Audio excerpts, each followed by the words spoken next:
Il y en a eu d'autres.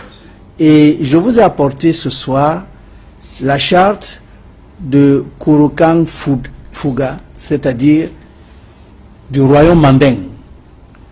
La charte, vous voyez ici, en combien 44 articles.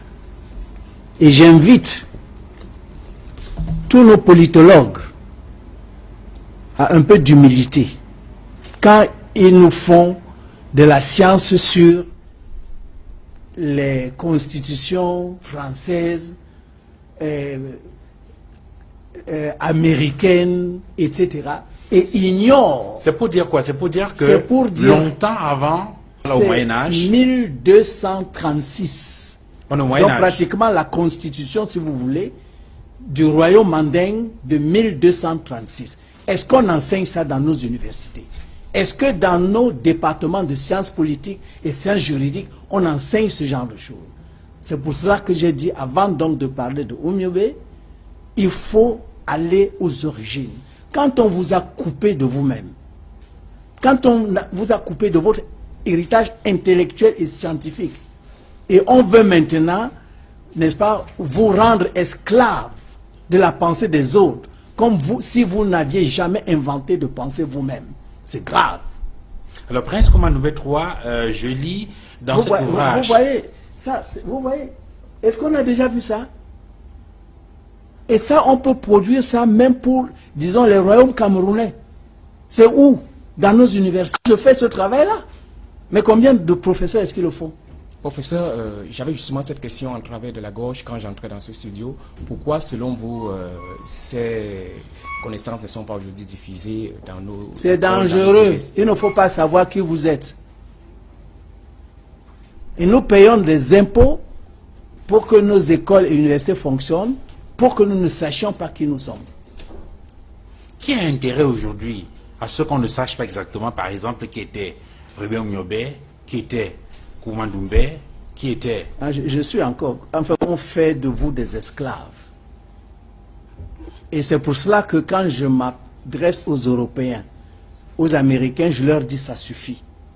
Nous sommes aujourd'hui, c'est-à-dire dans un nouveau siècle où le dialogue réel, où on peut se regarder les yeux dans les yeux, est important. Parce que non seulement nous-mêmes, quand nous allons puiser dans ces sources-là, nous allons découvrir énormément de choses, mais nous allons aussi découvrir des choses qui sont importantes et qui peuvent aider les Européens et les Américains aujourd'hui, parce que quelque part, je crois qu'ils ont perdu les pédales dans ce qu'ils font dans le monde. Vous avez écrit dans cet ouvrage, l'Afrique s'annonce au rendez-vous, la tête haute, un ouvrage qui, il faut le dire, a été postfacé par le pasteur Simon Bolivar Djamilwandji. Oui. Et à l'introduction, vous dites, je reprends ce que vous venez de dire, une personne dont la mémoire a été effacée ne retrouvera pas le chemin de la maison. Qui a effacé la mémoire des Africains? Mais les Africains, pratiquement depuis l'esclavage, la colonisation et la néocolonisation, parce qu'il faut dire que nous sommes malheureusement encore en néocolonisation, il ne faut pas se cacher, se voiler la face. On fait tout pour vous dire que vous n'avez jamais été, que vous n'avez jamais rien fait. Je vous montre ici, et quand vous dites qui a intérêt, mais celui qui vous domine a intérêt. Vous avez ici l'os d'Ishango. L'os d'Ishango, c'est la démonstration mathématique la plus vieille du monde, 22 000 ans avant Jésus-Christ. Et elle est africaine. On a découvert ça en République démocratique du Congo. L'os d'Ishango. Alors, vous comprenez pourquoi on n'apprend pas ça dans les écoles? Pourquoi? Pourquoi on cache ça?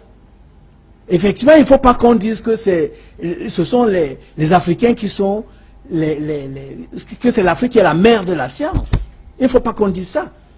Il faut qu'on croie que c'est les autres. Et vous avez encore ici, vous comprenez, c'est grave. Regardez le fameux théorème de Pythagore. Le fameux théorème de Pythagore, n'est-ce pas, que nous apprenons tous à l'école. Le voici, 1300 ans avant la naissance de Pythagore.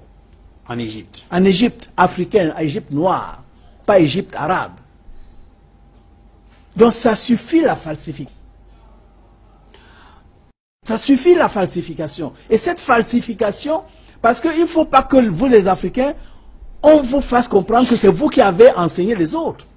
Pythagore est venu apprendre en Afrique. Mais bon, ça je crois que maintenant, je crois que pas tout le monde, mais beaucoup de gens le savent déjà. Mais je vous ai montré l'os d'Ishango tout à l'heure. Avant l'Égypte, 22 000 ans avant Jésus-Christ, c'est bien avant l'Égypte. L'Égypte, c'est peut-être il y a 5 000 ans. Et nous faisions déjà cette démonstration mathématique. Et les autres sont venus apprendre et ont copié. Et maintenant, mais quand l'enfant va à l'école, à Douala, à Yaoundé, à Garoua, etc.,